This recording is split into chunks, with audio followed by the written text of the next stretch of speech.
अस्सलाम वालेकुम नाजरीन, मैं हूं आसिफ जट। कल मैंने सीमा हैदर के बारे में एक वीडियो बनाई और आपको बताया कि ये इंडियन एजेंसीज की एक एजेंट है। आज मैं आपको इस वीडियो में ये साबित करता हूं कि इंडियन आर्मी ने भी एक्सेप्ट कर लिया है, मान लिया है कि सीमा हैदर एक एजेंट है।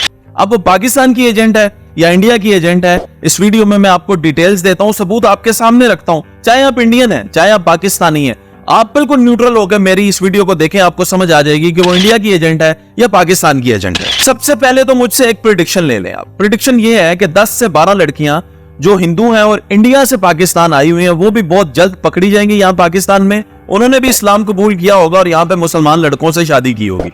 अब आप कहेंगे ये बात तो आप हवा में कर रहे हैं, इसका एविडेंस क्या है? तो एविडेंस इसको बहुत ही सिंपल है, समझने की कोशिश करें। अगर जरा से भी आप में अकल है तो आप समझ जाएंगे। यही रास्ता, जिस रास्ते से सीमा गई, इसी रास्ते को रिवर्स करें तो वो भी आ सकती है इंडिया से पाकिस्तान में। लेकिन आप समझने की कोशिश करें, पाकिस्तान के अंदर कोई ग्लैमर नहीं है, कोई फिल्म इंडस्ट्री नहीं है, कोई बॉलीवुड एग्जिस्ट नहीं करता। यहाँ पे कोई इसी तरह के बहुत बड़े बड़े म्यूजिकल शोज नहीं होते। कोई लड़कियां यहाँ पे जीन्स पहनकर, शॉर्ट्स पहनकर सरेआम घूम नहीं सकती। ये मुस्लिम कंट्री है, यहाँ पे शरीयत को, पर्दे को फॉलो किया जाता है और बहुत ज्यादातर जो खवातीन है वो बापर्दा रहती हैं और अपने घरों में रहती हैं। ज्यादातर यहाँ पे खवातीन उस तरह बोल्ड नहीं है जिस तरह के इंडिया में। और इंडिया जहां पे आप देखते हैं हर दूसरे घर में डांसर लड़की है, गुलकार लड़की है, जिनको एक्टिंग का शौक है, जो शॉर्ट्स पहन सकती है, वहां पे सरेआम घूम सकती है। उनका कल्चर है, करना भी चाहिए, उनकी अपनी मर्जी है, उनका मजहब उनको इजाजत देता है। और वहां पे बहुत ज्यादा जो है वो लड़कियां बोल्ड है। तो आप सोचें उस माशरे की लड़कियां गेम खेल के या दोस्ती करके पाकिस्तानी लड़कों से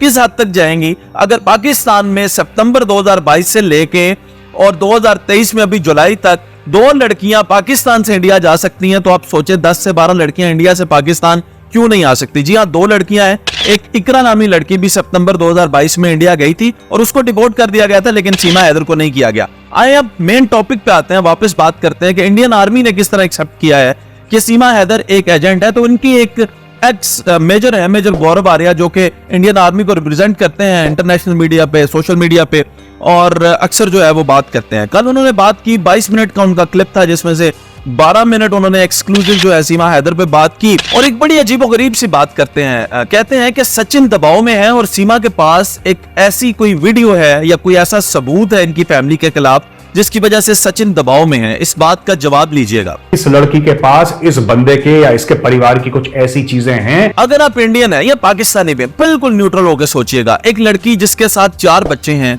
इलीगल तरीके से इंडिया में आती है और आके एक हिंदू फैमिली को, हिंदुओं के गढ़ में आके उसको ब्लैकमेल करती है और पूरी फैमिली को अपने साथ मिला लेती है, फिर योगी सरकार को भी मिला लेती है, इलाके के सब लोगों को अपने साथ मिला लेती है। तो कितनी ज्यादा वो पावरफुल लड़की है कि उसने सचिन को दबाव में ले लिया। सचिन दबाव में, उसके साथ 4 बच्चे हैं, उसके हाथ में 4 हैंड ग्रेनेड नहीं थे, 4 बच्चे थे। 4 बच्चों को लेकर वो क्या ब्लैकमेल कर लेती सचिन को। और हाँ, आपने दुरुस्त कहा, सचिन दबाव में है। लेकिन मैं आपको याद करवाना चाहता हूं, सचिन पाकिस्तान तो नहीं आया था, सचिन तो लुक्सर जेल में था। और लुक्सर जेल में सीमा ने बताया कि कुछ लोग आए थे एजेंसीज के, उन्होंने आके सचिन को मारा था, उन्होंने सीमा को भी थप्पड़ मारे थे। वो लोग पाकिस्तानी तो नहीं थे, वो पाकिस्तान आर्मी के लोग तो नहीं थे मेजर साहब, वो आपके बंदे थे, वो इंडियन आर्मी के बंदे थे जिन्होंने सचिन को मारा, जिन्होंने सचिन को दबाव में दिया। तो आप बताएं ये बात कहां पे रिलेट करती है? सचिन को दबाव में कौन लेकर आया, ये अवाम फैसला करें और मेरे साथ कमेंट में अपनी राय का इजहार करें। दूसरी बात, मेजर गौरव आर्या कहते हैं कि इसको ट्रेन किया गया है और इसका कॉन्फिडेंस लेवल बहुत हाई है, मीडिया के एंकर्स इसके सामने टिक नहीं सकते और इसको जुबान के हवाले से भी ट्रेन किया गया है। ये बड़ी कॉन्फिडेंट है, जैसे किसी ने इसको बैठा के ट्रेन करा होगा। तो मेजर साहब आप मुझे बताएं, आपके पास तो सारे स्टैट्स होते हैं, मुझे बताएं सिंध में ऐसा कौन सा स्कूल है जहां पे हिंदी सिखाई जाती है? पूरे पाकिस्तान में ऐसा कौन सा स्कूल है जहां पे हिंदी सिखाई जाती है और इस लड़की को हिंदी सीख के इतनी फ्लुएंसी से ये बोल सके? और अगर ये इसको हिंदी सिखाई भी गई है तो मुझे ये बताएं इसका सिंधी एक्सेंट किसने बुलवा दिया? इसको बलोची, ये देखें बलोचिस्तान, सबसे पहली बात ये भी समझ लीजिएगा कि ये औरत सिंधी नहीं है, ये बलोची कबीले का अपने आप को बता रही है। और जिस कबीले का ये अपने आप को बता रही है, उस कबीले में औरतें बापर्दा और बुरके में रहती हैं, अपनी रिवायत, अपनी सकाफत, अपने मजहब को फॉलो करती हैं, हमसाये के घर में भी नहीं जाती। ये कैसे वहां से इस तरह आ गई? तो ये सरासर झूठ पे मबनी है कि पाकिस्तान में इसकी कोई ट्रेनिंग हुई है। ये मार्च से इंडिया में है और मार्च से लेकर अभी जुलाई 2023 तक इंडिया में इसने ये जुबान सीखी है। मेजर साहब आपको थोड़ा सा अपनी चारपाई के नीचे डांग फेरने की जरूरत है, आपको पता चल जाएगा कि इसको हिंदी किसने सिखाई है। फिर मेजर साहब कहते हैं जी कि अगर 5 लोग यानी 4 बच्चे और एक औरत नेपाल के रास्ते से इंडिया में आ सकते हैं तो 5000 पाकिस्तानी भी मुमकिन है कि इंडिया आ चुके हो। अगर 5 लोग आ सकते हैं तो 5000 भी आ सकते हैं। मेजर साहब इस तरह तो बड़ा मसला हो जाएगा। आपने तो एक कबूतर पाकिस्तान का नहीं छोड़ा, कबूतर आया आपने शक की बिना पे उसको पकड़ लिया। मछेरा जिसका आपको भी पता है कि भटक के बेचारा मछेरा इधर आ गया, मछलियां पकड़ते पकड़ते कई सालों तक जेलों में सड़ता रहा, आपने छोड़ा नहीं उसको। आप इसको पकड़ क्यों नहीं रहे? ये भी तो पाकिस्तानी है, सारी दुनिया को पता है इलीगल तरीके से पाकिस्तान से आई है, इसको पकड़ते क्यों नहीं आप? इसको इन्वेस्टिगेट क्यों नहीं करते? अभी तक नरेंद्र मोदी का इस पे बयान क्यों नहीं आया? योगी सरकार इसको लचक क्यों दे रहे हैं? तो हर इशारा यही कहता है कि ये लड़की जो है ये इंडियन एजेंसीज की एजेंट है, ये पाकिस्तान की एजेंट नहीं हो सकती। फिर अगर एक लम्हे के लिए ये भी मान लिया जाए कि ये पाकिस्तान की एजेंट है, तो मेजर साहब मुझे ये बताएं कि आपका जो आर्म्ड फोर्सेस का बजट है, आपकी सिक्योरिटी एजेंसीज का जो बजट है वो पाकिस्तान की आर्म्ड फोर्सेस से दुगना है, आपकी आर्मी पाकिस्तान की आर्मी से दुगनी है। तो शर्म का मुकाम है, डूब मरने का मुकाम है कि अगर वो आई भी है तो आपको तो पता ही नहीं था।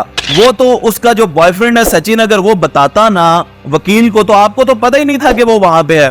तो आपकी एजेंसी सो रही है और हमने तो आपका ऑन ड्यूटी ऑफिसर यहाँ पे पकड़ लिया। तो hats off to Pakistan army जिंदाबाद, जो हर वक्त खुली आंख से रहते हैं। लेकिन इंडियन आर्मी मेरा ख्याल है कि इस वक्त सो रही है। अब इस पे बात मजीद भी जो है, हमारी वीडियोस बनाने का मकसद कोई सीमा को पजीराई देना नहीं है, बल्कि वो बच्चे जिनका हक, जिनका वालिद जो है पाकिस्तानी है और उनका हक बनता है कि वो पाकिस्तान में आए, वो बच्चे बाजियाब कराए जाएं, उनको मुसलमान ही रहने दिया जाए, उनको हिंदू ना बनने दिया जाए। हमारा मकसद ये है। लेकिन इस पे बात जरूर मैं करूंगा, मैं आपको बता दूं बहुत सारी चीजें मैं इकट्ठी कर रहा हूं और इंशाअल्लाह ताला ऐसी वीडियो सामने आएंगी कि जिनकी वजह से इंडिया मजबूर हो जाएगा इंशाअल्लाह ताला इन बच्चों को वापस भेजने पे। इस पे डिटेल वीडियो जरूर बात करेंगे, लेकिन इस वक्त मकसूद था इंडियन आर्मी को जवाब देना। और आप अब मेरे इन एविडेंसेस जो मैंने आपके सामने रखे हैं, इनकी बिना पर आप मुझे बताएं कि सीमा पाकिस्तानी एजेंट है या भारतीय एजेंट।